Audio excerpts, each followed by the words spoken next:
The Nashville Predators have made their roster decisions. And on today's Locked On Predators, we will talk about the choices the Preds have made. Plus, it is Western Conference Tuesday. I am going to be joined by good friend and Locked On Kraken host Erica Ayala as we discuss all things Western Conference. That's coming up on today's Locked On Predators podcast. Your Locked On Predators, your daily podcast on the Nashville Predators. Part of the Locked On Podcast Network, your team every day.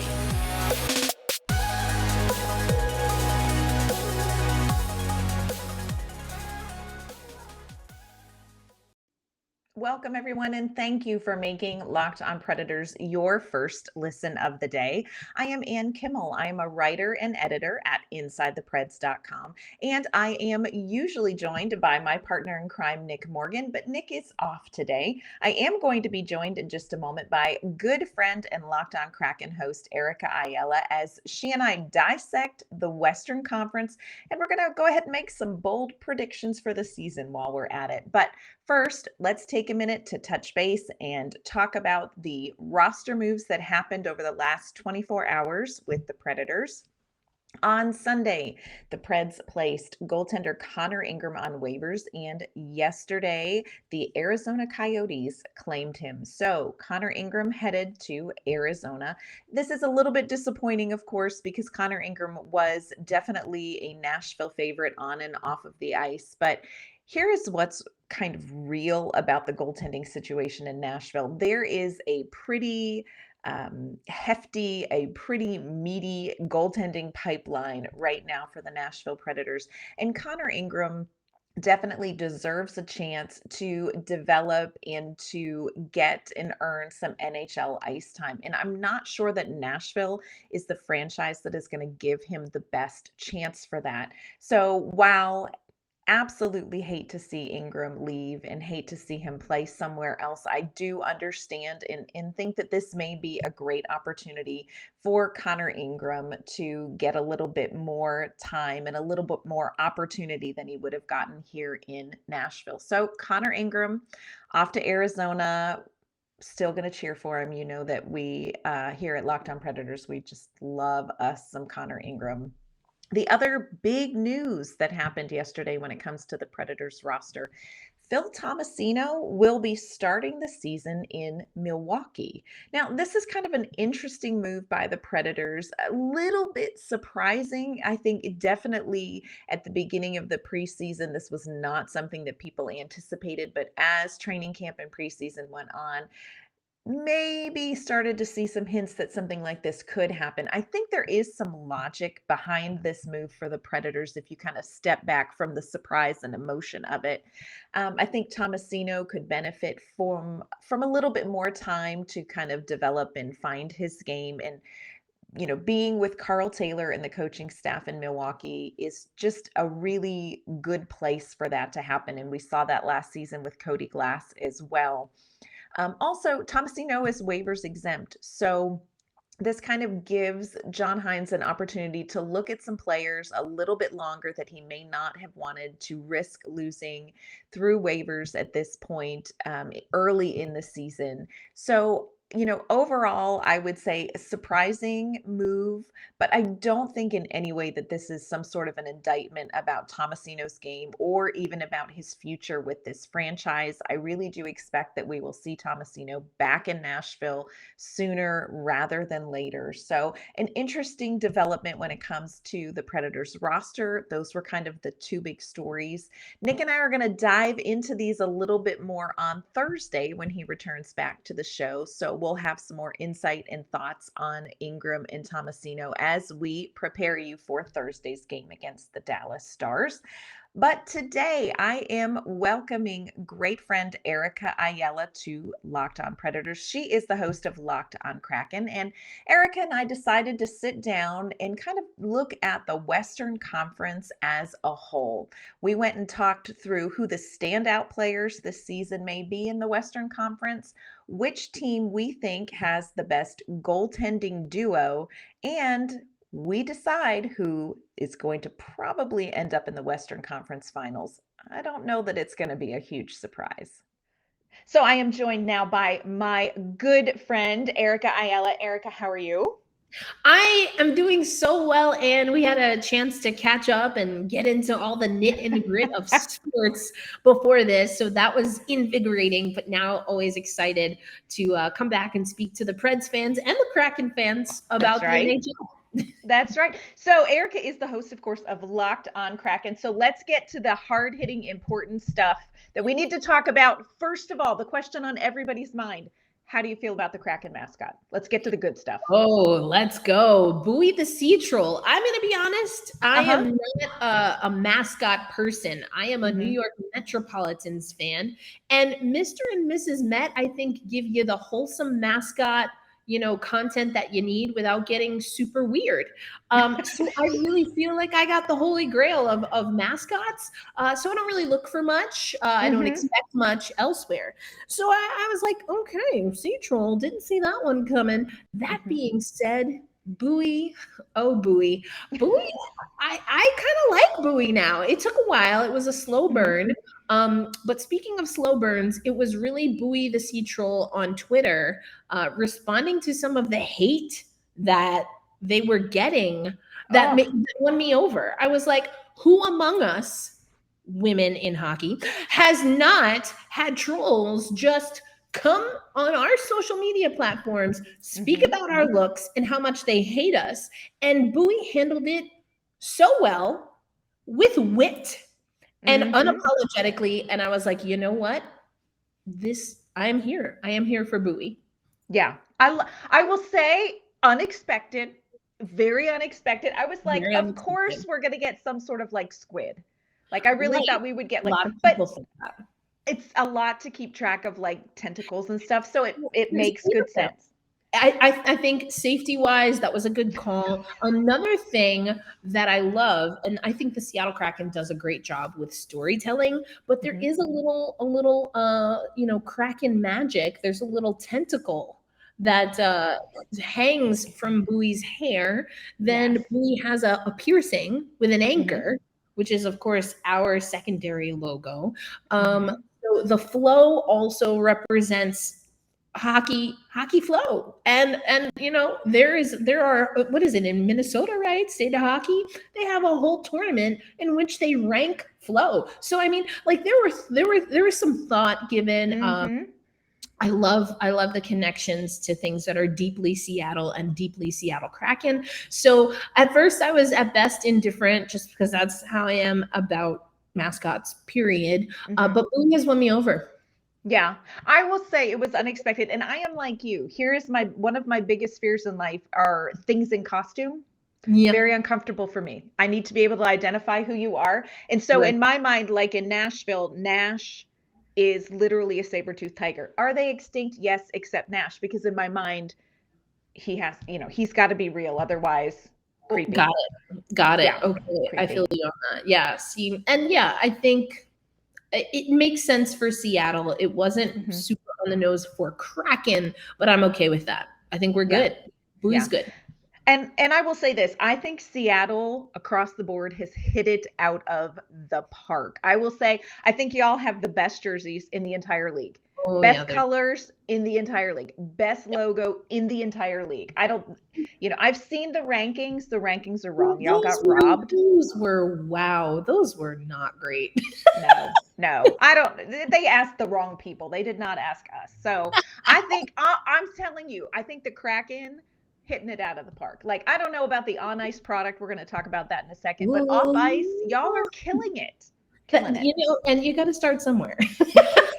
That's right. You got to build the energy somewhere. So let's just gently dip our toe into the on ice water here now that you say that. So how's everything looking for the Seattle Kraken? You know what? Let's start with what we know. It's going to be a better offensive team. We should say, in theory, it should be a better offensive team. The Seattle Kraken have focused a lot on offense with Andre Burakovsky. Oliver Bjorkstrand made a great deal there to bring him over from Columbus. I think Obviously, Matty Beniers, we had 9 points in 10 games in his debut. We have 3 goals in 3 preseason games. So, all of these are still early returns. But Matty Beniers, I think, is the real deal. Shane Wright is cutting his teeth, and we'll see where he fits into the NHL roster. So I think the offense will be better. Also, the mentality is really that let's play possession hockey. If we have the puck, the other team doesn't, and they can't score on us. So the focus on offense, the focus on special teams and the power play, and having someone like Justin Schultz come in, who's an addition for us and kind of help quarterback that, I think will improve what we see offensively. Mm-hmm. I mentioned Shane Wright. Obviously, that's a big name. It's a big draw in the sport for us, the death stare and all of it. And, is he a little bit, does he have little teenage fits? Yeah, of course, because he's 18, people. Yes. Come on. He's young. He's a young guy. He's going to make mistakes. He's talked about that. But I think having him in the preseason on a line with Jaden Schwartz and Jordan Eberle, like really giving him all of and this is something Ron Francis says, every opportunity to be successful at this level. And I think the Kraken have done that so far. So I'm curious to see. I still kind of lean more towards Matty Beniers as far as what I think fits the Seattle Kraken style seamlessly. And I think Matty Beniers has already showed that he has made that transition pretty well. I think it'll be a little bit of a rougher fit for Shane Wright, but not something that he can't, rise to the occasion and meet that expectation. So that's the good and the potential. We spoke with Blake Holden, love the Oilers, Locked On Oilers, and he had such a great way of saying this FC opportunity, or I guess if we want to remix that, because FC stands for football club, but HC, hockey club opportunity. And we're going to give our young guys an opportunity, and they're going to get the support of veterans. So I like those changes. The challenging part for me is with all of that focus on offense, I'm not seeing the vision defensively. Yeah, there's always that. I'm not seeing it. Goaltending was an issue for us last year. We switched out our goaltending coach. We have Steve Briere. That was one of the first things in the exit interview with Dave Haxtell and Ron Francis. We got that info right away. Yeah, we're moving on. We'll be looking for a new goaltending coach. So obviously, the Seattle Kraken knew that goaltending was an issue. We were ranked pretty high, one of the top 3, tandems going in. Yeah. Did not manifest. Drieger was in and out with injury, and will start with injury again after suffering an ACL tear with Canada in the World Championships. So Philip Grubauer seems to be more comfortable. He's a reserved type of player when it comes to interviews, but he seems, dare I say, even joyful when talking about Steve Briere and how he thinks the goaltending kind of coaching and the goaltending core is doing. So I think that I'm hoping that will yield good results. Martin Jones is likely going to be that other player. We just put Joey Decord on waivers, so we'll see if he clears. But I think that Jones has looked really great close up, though Calgary was able to snipe him pretty bad. So that could become a problem in the scout. Overall, I think we will be an improved team. I'm not biting the bait right now that we will be a playoff team, but I think we will be better. Yeah. Well, sometimes it's just about the baby steps. You know what I mean? Sometimes you just want to get a little better each year. It's, Correct. So, and I will say this, in Nashville, happy for you because I love you, Erica, but y'all took Andre Burakovsky, and I really, really wanted him in Nashville. So congratulations on that. We're really happy for you. Thank you. Yeah, I think he's got a nice approach. He's like, listen, we're thinking a lot still. I want us to feel a little more and not have to overthink things, and that's going to take time. So I love that. I think he's not putting too much pressure on himself whilst also not taking it too lackadaisical. So I think that it, again, maybe using the term slow burn, I think he might ignite. Maybe not where we want opening day, but I think that's fine. So coming up, Erica and I are going to dive into the Western Conference. She is going to be our Pacific Division eyes. I'm going to be our Central Division eyes. We're going to tell you who we think are going to excel at some different categories. We're going to dive into that in just a second. First, though, we want to talk to you about one of our good partners, Athletic Greens. And Athletic Greens has this incredible product. It is called AG1.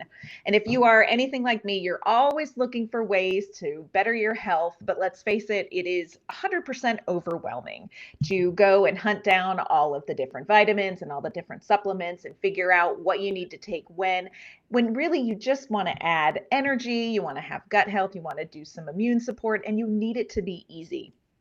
AG1 is the product that you want to get a hold of. I have actually been using AG1 now for a couple of months, and it is a product that you will notice the difference in right away.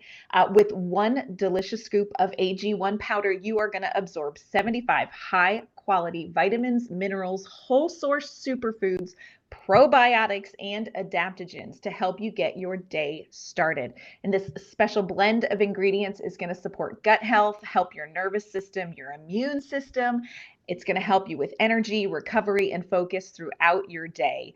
I just take one scoop of the powder. I put it in a glass of water first thing in the morning. I stir it up and I drink it. It is hands down the easiest way for you to get all of the extra vitamins and nutrients that you want without counting out and choking down giant horse pills, figuring out what combinations you need to take with food, without food.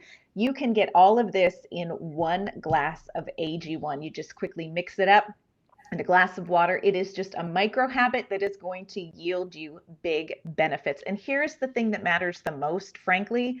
It actually tastes great. We've all tried all the different powders and potions. They're hard to choke down.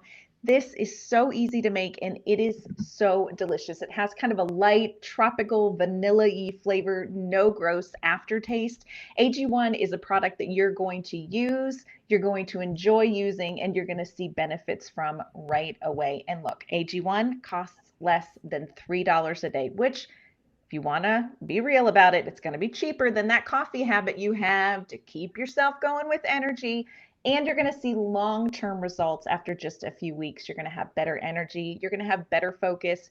Your afternoons are going to be better. You know, that afternoon thing you get. AG1's going to help you with that.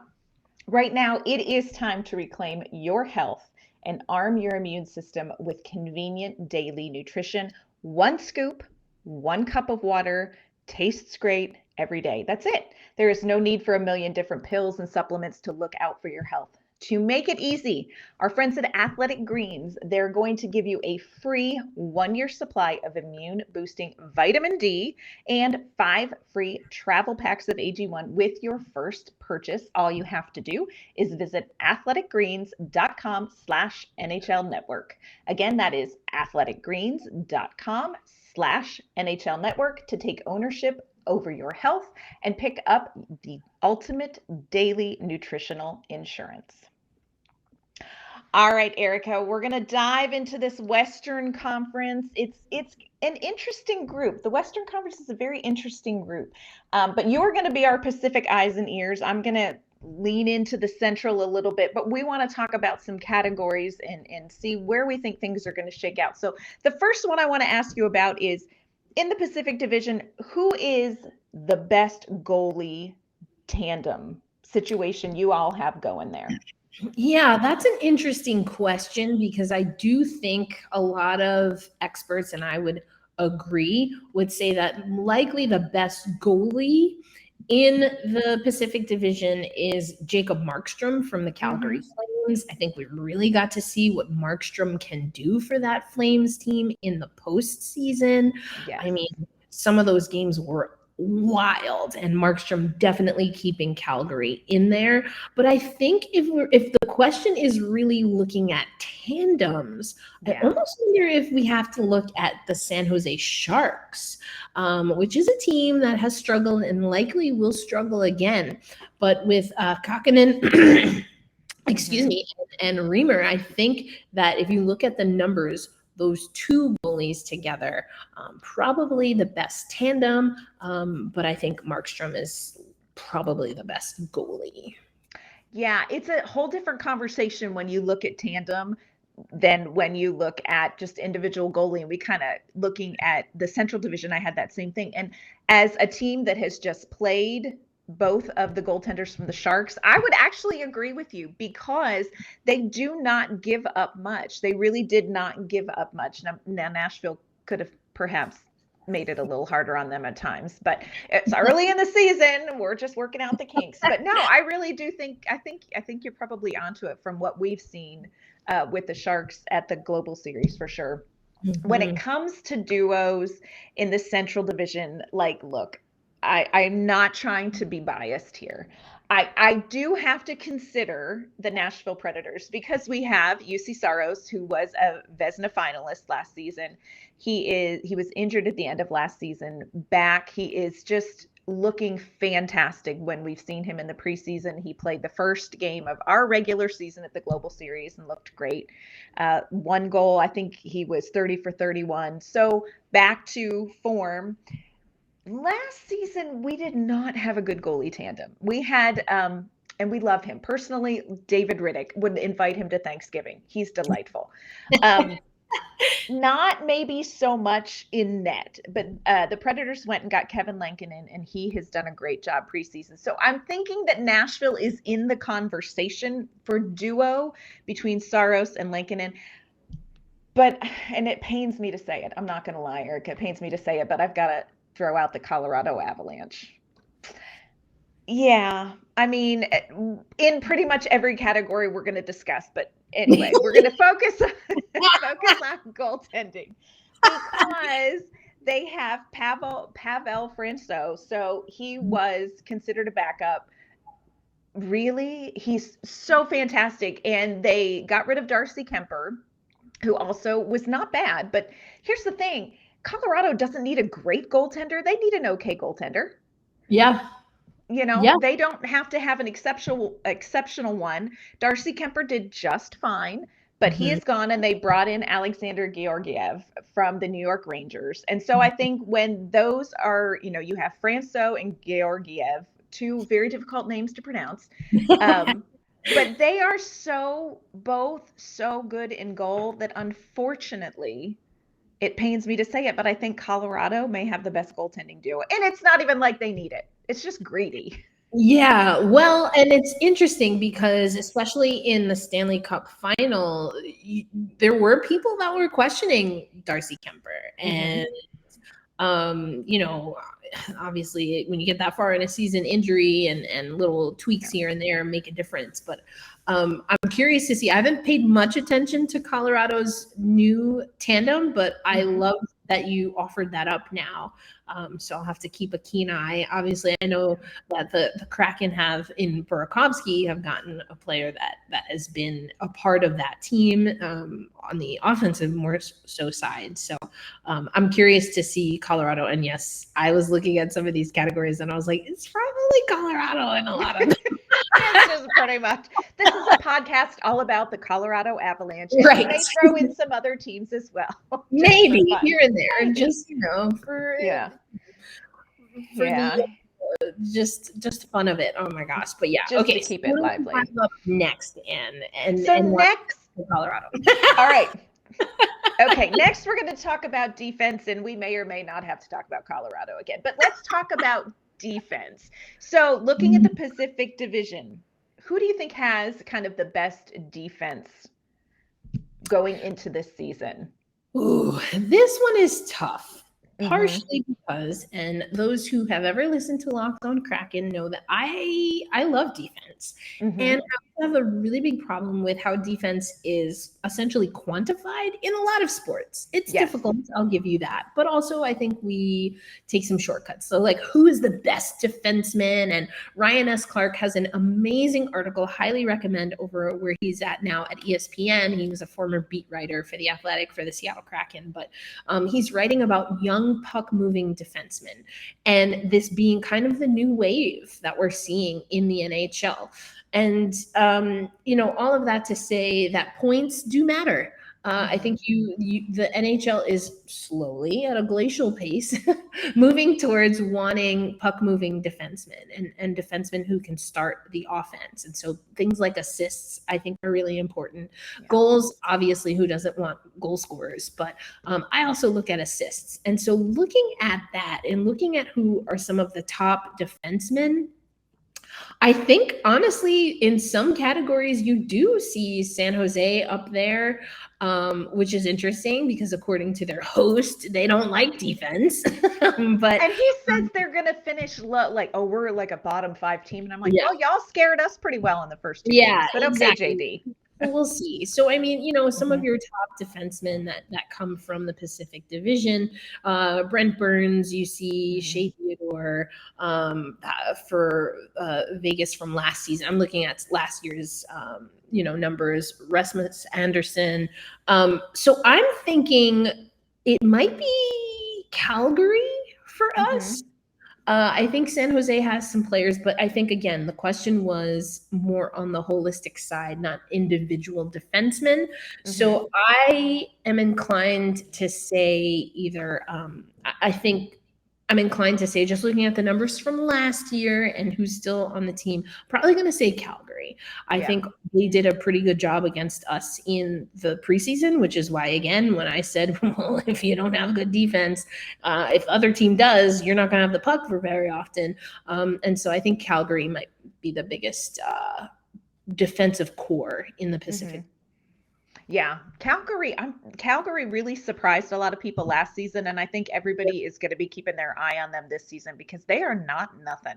Like, they've got some things going on. They've got some things. And, I'm sure you have spoken to Jess Balmasto. I certainly have in the Pacific Division, and everyone was like, running out of the burning building with some of the moves that they made in free agency. But, Jess Balmasto's gone on the record to say that she kind of likes the leadership core this year a little bit better. So we shall see. Yeah, they're going to be fun to watch, scary and fun.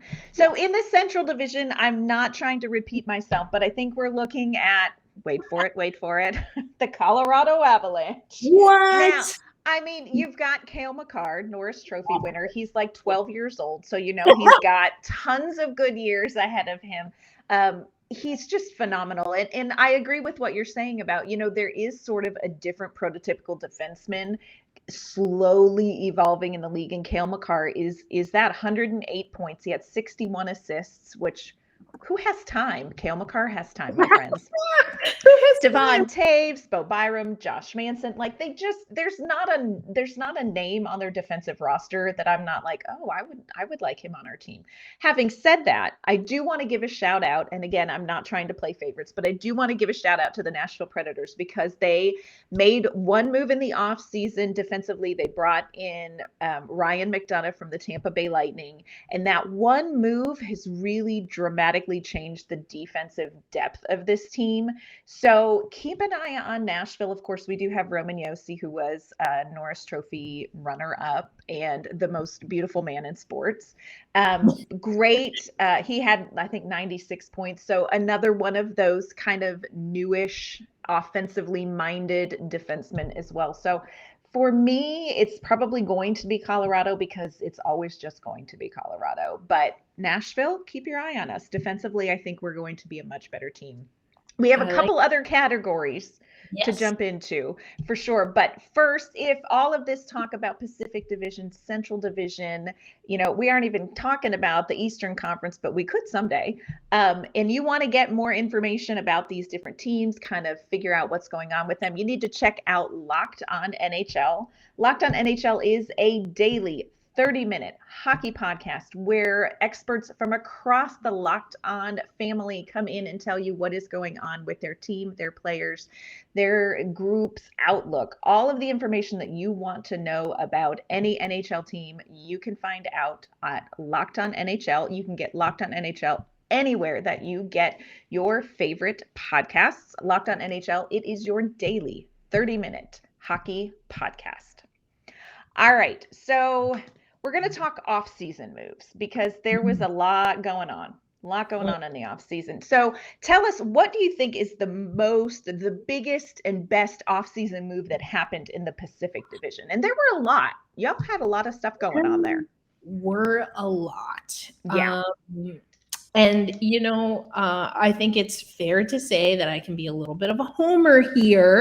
But I think We if don't we judge. include, no judgment, no, that's why I love coming on Locked On Preds. It's an amazing time. Everyone should listen always.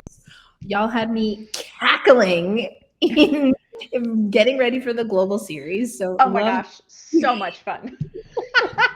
so so good. much fun. Okay, but anyway, back to the Pacific Division. If we include the draft, the Seattle Kraken is top 2. Yes. I mean, come on. The drama, the acquisition of not 1, but 2 back-to-back drafts where we get a young centerman, that's massive. If Huge. The Seattle Kraken can do a great job of developing, in my opinion, per what we discussed in segment 1, with Shane Wright, if they really can develop Shane Wright, and again, I don't think it will take a lot, but I do think he will require a little bit more than Matty Beniers. I think that's a home run that we see for years to come. So you cannot talk about that when it comes to the Pacific Division. And obviously I have all eyes on that. That being said, I would still give the edge to Calgary. Mentioned it a little bit. And again, Jess Balmasto on Locked On Flames will do a great job in explaining this in detail. But people were ready to lose their minds when saw some of the players that left. Yes. And what the Flames did or didn't really, for that matter, get for Tkachuk, and so I think that, Johnny Hockey also left. So I think that Calgary, and maybe it is just because of a little bit of the drama, but again, going back to Jess, who I have faith in, if she's saying that the leadership core is actually a little bit better and they lost Johnny Hockey and Matthew Tkachuk, I think it's just like, what? Like, what is even happening? So I think it's Calgary Flames for me. Yeah. And it's so funny because, like you said, at one point in the offseason, you're like, well, it's blown up. Like there it goes for Calgary. Like they're done. But I agree with you. You look at kind of how they've walked through that, and it's like, okay, Calgary, all right, you didn't panic. They did a thing, yeah. You did a whole thing. Yes. All right. Well, when it comes to the Central Division, like there really was not a lot of big action. Colorado lost some big name players. Y'all took Andre Burakovsky, Nazem Kadri. He's gone. Would have liked him. I didn't even mention Nazem. Yes. So about it, I think. Seriously, some things we just block out. Right. We just block them out. So there weren't like any big, it feels like a lot of the big moves happened in other divisions. So, and again, this could be the homer in me, but I really feel like Nashville made some good offseason moves. And probably we added Ryan McDonagh defensively. The other one that we added was Nino Niederreiter. We got him from the Carolina Hurricanes, and we have the benefit of already being in the regular season. So I get to say with some authority, it's been great. He's got 3 goals in 2 games so far in the regular season. He is the league leading goal scorer right now in the NHL. Thank you very kindly. But I think Nashville did a good job. There were 2 areas that really got Nashville last season, and one was defensive depth, and one was they had a second line that could not score at all. It was really difficult. So they addressed that. They brought in Nino Niederreiter, Ryan McDonagh. So I would say Nashville did, because I can see the results most quickly, but also the Central Division, a lot of people left, like Kevin Fiala left. So we had a lot of departures. We didn't have a lot of arrivals. We were that airport this offseason. So I'm gonna say it is the Nashville Predators. So okay. That's what I'm going with. I'm good with that. That's what I'm going with. All right. So our final situation here is, who is going to be the standout player in the Pacific, Erica? Who's just going to knock our socks off? Oh boy, oh boy, oh boy. This is a tough one. Yeah. This one's tough. And when I think standout, again, it really goes back to eliminating some people given the terminology that we're using. When I think of standout, I think of someone who, right, is performing above what they have been performing or of what is expected. I think of someone who, regardless of the opportunity or not, is really someone that's making an impact on their team. And for that reason, I, of course, am going to say Maddie Beniers. Like, Yes. come on. I think everything is primed for Maddie Beniers to have a breakout season. A lot of experts have been putting Maddie Beniers and Shane Wright in that conversation league-wide. And I think if we look at the Pacific Division, we have a small sample size. Again, I've talked about that earlier on the show. We do have a small sample size, but also this is a guy that was asked about why he practiced one-timers. Was it something that he felt that he was good at and he excelled at, or was it something that he felt that he could do better at? And his answer was, I missed some chances, and this is preseason. I missed some chances, and that really ticked me off, and I wasn't going to miss them again. And he was practicing with Andre Burakovsky, and the very next game, it would have been his second preseason game, he got the lone goal on a one-timer on the power play for the Seattle Kraken. His work ethic, his drive, and his ability to convert what he's learning, what he's seeing, and what he's physically practicing and putting that into an NHL game, I'm going with Maddie Beniers. I will tell you, he is one of the players I am most excited to watch this season, not just because your enthusiasm is contagious, but because he does seem like a player, just a young player whose hockey IQ, who's able to learn something, process it, translate it on the ice so high. I think he is a really exciting young guy. So I am on board with this pick. I'm actually he is one of my, top 5 guys that I'm like, this is somebody I want to keep my eye on. So yeah, I vote yes. Good. I vote yes to it all. And the impact that a good season for him could potentially have on where the Seattle Kraken fare in the pecking order, I think is massive. So yes, that's my pick all the way. All right. Well, for the Central Division, believe it or not, I'm not going Nashville or Colorado. And I know it seems like those are the only 2 teams that there are, but so for me in the Central Division, of course you've got Cale Makar, we've got Roman Josi, Matt Toussaint, we've got lots of talent, but I really do think the player who is just going to blow it up yet again in the Central Division is going to be Minnesota's Kirill Kaprizov. Like this kid is just incredible. Coming off of a 108-point season. So, he's already what he is capable of, and there's just no reason to think that he's not going to be able to repeat or exceed that. He still has his line mates, Ryan Hartman and Matt Zuccarello. So he's still primed for another great season. 81 games last season. If he can stay healthy, heaven help us. And I just think his game is altogether. He just doesn't have a weakness. And so for me, I really think in the Central Division, the player who is just going to knock socks off and maybe make people cry is going to be Kaprizov. I like that. I like that a lot. I think when you think of the Minnesota Wild, obviously Kirill Kaprizov stands out. I think, again, when I think of this question and you think of even someone in a different division and you think of a player that you've known and that like, hey, this is the real deal. I like that pick, and I like that pick a lot.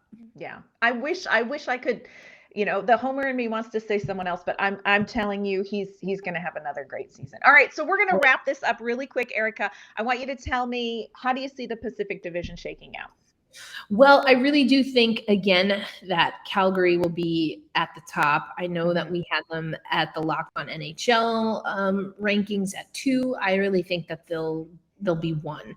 I do think Edmonton has a pretty good shot of being in that top 3. As far as the Seattle Kraken, we have them at 7. I'm not feeling that. And I think that it might maybe a little ambitious to have them at 5 in the Pacific Division, but I think 6 is where I'd like to see us really aim for. If we can get sixth in the division, again, I don't see us making the playoffs, but I think that we first have to tackle the division, win games in the division. And I think that that 5-6 spot, given what Vancouver is looking like, given what Calgary, Edmonton, and even Los Angeles, who they're kind of that swing team that I think could bump the Kraken up or down.